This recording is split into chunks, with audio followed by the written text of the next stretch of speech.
Okay, so I'm gonna be present with you right now, and not just do my own thing while you're talking. You can just be with. That's okay. Follow me if I'm going to end, though. That's all.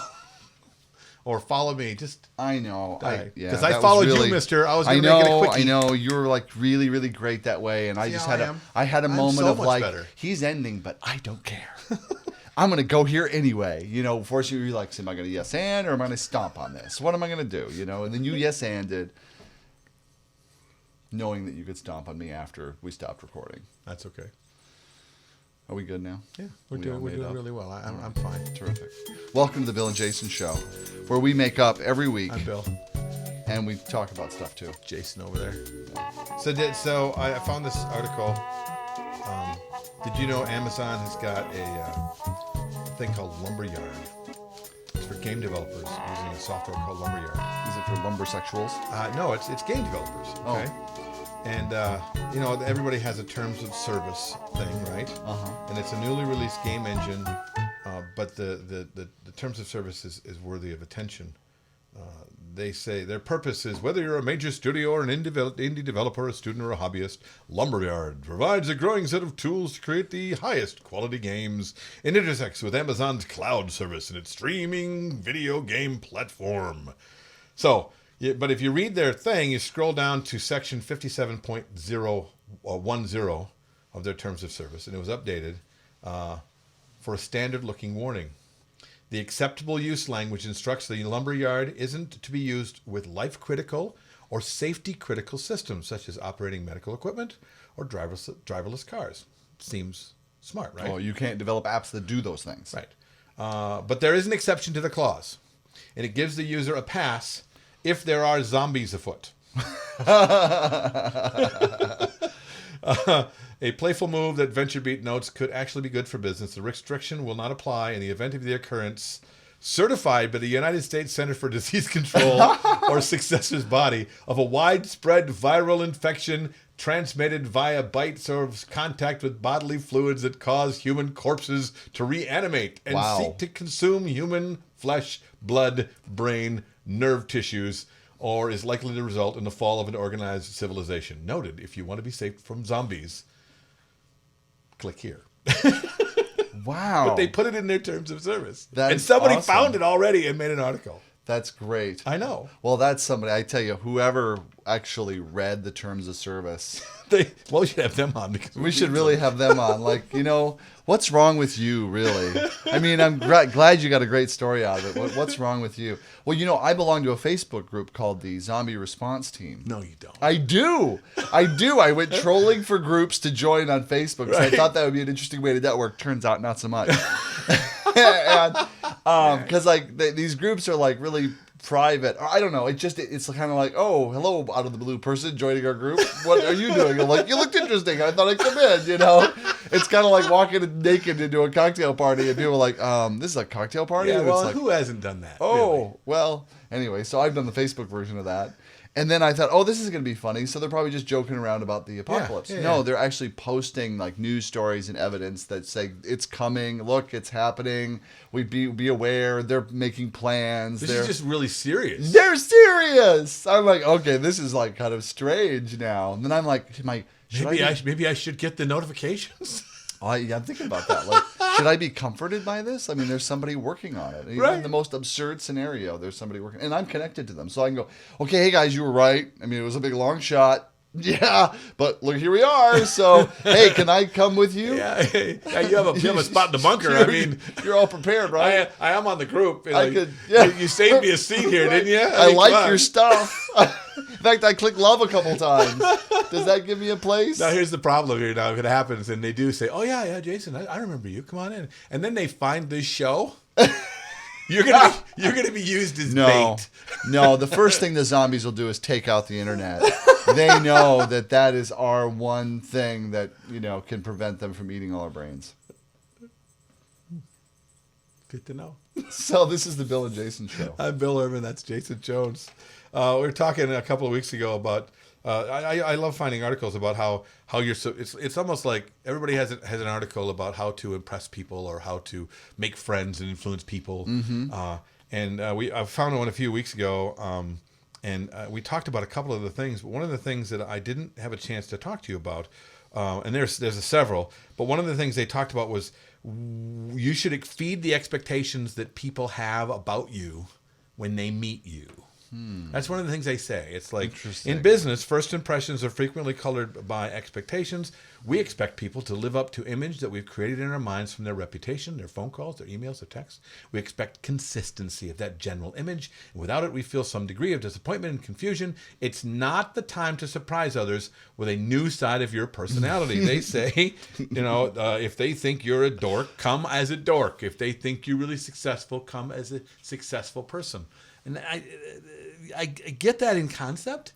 I mean, I do. Because, I lived and died. That's like junior high, right? I mean, if they think you're this, you should show up as this. Problem is, you don't get to express yourself as you actually are. And when you end up trying to be something that they think you are, then it will stop you from being able to be that expressive person, to grow beyond. I mean, look, if I had to only rise to the expectations of those people who had their expectations of me in junior high, I'd still be, upset all the time and not have any friends and all those things that they thought of me. So to take that into the rest of the world, I think that kind of just keeps people here, and there's no real chance to be something else or to create beyond your own awful self-image. Does that make any sense? Yeah, but I don't think it's as much about the other person as it is about you just being consistent. You know what I mean? It speaks to generating yourself. Like, who are you in the world? Like, just decide who you're going to be in the world. Well, no, but that's and start showing up that way. You're making my point, though. They're saying in this little paragraph that you should show up the way they see you, as opposed to what you are. Well, no. See, what they're saying is you decide, okay, hey, I'm going to be very formal in my business. So all of your interaction over the email and getting ready for the meeting and all that is like very formal and very straightforward and very like just clean or whatever. Right. And then when you show up at the meeting, you go, waka, waka, waka. Hey, did I tell you I do Fozzie Bear impersonations? Yeah. Oh, we're going to have so much fun at your party. What's your name? And they're going to be like, whoa, who is this guy? It was all this formal stuff before, whereas the time to introduce the waka waka waka is in the second email. Absolutely. You know what I mean? So if they're not scared by that, then they won't be put off when you show up and put on the little jester hat and go, ha ha! Okay, now imagine you're the king and the queen, and I'm the jester, okay? So here we go. Now, I don't juggle very well, but I can do a mean introduction. Kind of like how Jason took almost 3 years at the Bill and Jason show to actually start doing his Muppet impersonations. Exactly, right? So now they're clicking off in droves, like, oh no, not another Fozzie. Yeah. I think that's what they're getting at, though, is really in that, like, well, I hope so. Deciding who you're going to be. I hope so, because I think, speaking to like what we do for a living, though, here's customers who want to talk to us about DJing a party or a wedding reception or whatever that is, and people have an immediate idea of what a DJ is going to be. Okay, so do you have to show up the way they see that? That's a different thing. Because that's saying that's their expectations. No. So you're feeding expectations. They expect you're going to show up as a DJ. What they think of a DJ, and if they think of a DJ as a guy with headphones around his neck all the time and a T-shirt, coming in, with a shot in one hand and a beer in the other, and a girl over the arm, and hey, how you doing? If you don't show up that way, is that what they're saying? Well, you don't know that. See, I think it has much more to do from they start making up their mind about you when they start interacting with you. What does your website look like? What do your pictures on your website look like? What do what are how do you correspond by email? How prompt are you? Like, for example, if you want to be really easy, make it really easy on yourself. Well, don't respond for emails for like a day or two later and be only partial with information. So their expectations are really low. So when they meet you, then they can't help but be impressed if you just show up on time. Like, wow, he showed up. And there's a whole audience of people that just attract bad experiences. So there's a market for people who do that. Yeah, no, I completely agree. Weirdly enough, there's actually a market for people who provide terrible service.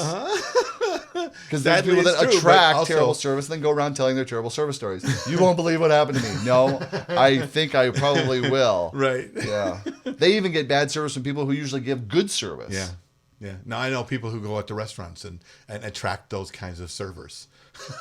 We went out to dinner one time Yeah. with another couple, Kelly and I. And Kelly and I, we experience great service everywhere we go. We just attract it. We're Yeah. just so lucky, right? It's just so great. Everyone just like loves us and takes care of us. Right. And we're sitting at the table. We have the same server, and we're sitting at the table. We have an amazing dinner. It's really, it's like there's everything is that's served to us is perfect. The other couple with us, same server, treated rudely, is annoyed by any requests that they make, doesn't bring things complete for them. Like they you're at the same we're at the table. same table. And we're like, oh my gosh, I didn't think this was possible. For one, I thought our good service experience would rub off on theirs, but apparently it was so strong that it would actually like possess the server into this, you two, what do you want? I'm serving them. That's really interesting. I swear, it was the most bizarre thing I've ever experienced. That's really well, interesting. not the most bizarre. Well, that there. brings up another topic of what do you attract? What kind of customer do you attract? What kind of service do you attract? What kind of anything do you attract with the way either the way you're being, which I think is where a lot of it is, or whatever that. How do you attract? Do you attract? What kind of what comes at you? I think that'd be a really great subject for another day, maybe next week. So, what do you think of this idea of feeding people's expectations? Do you have any ideas on this? Could you make a comment down below and tell us all about it? Send us a message on Facebook. Even go to our blog. Subscribe to the blog on at BillAndJasonShow.com. Yep. I'd really like to know more about it. And you'll get posts there Next time. Broadcasting from high atop planet Earth at a rate of 96 kilobytes sample per second over the interweb in an effort to stop glorifying being busy. This has been an entertainment experience production.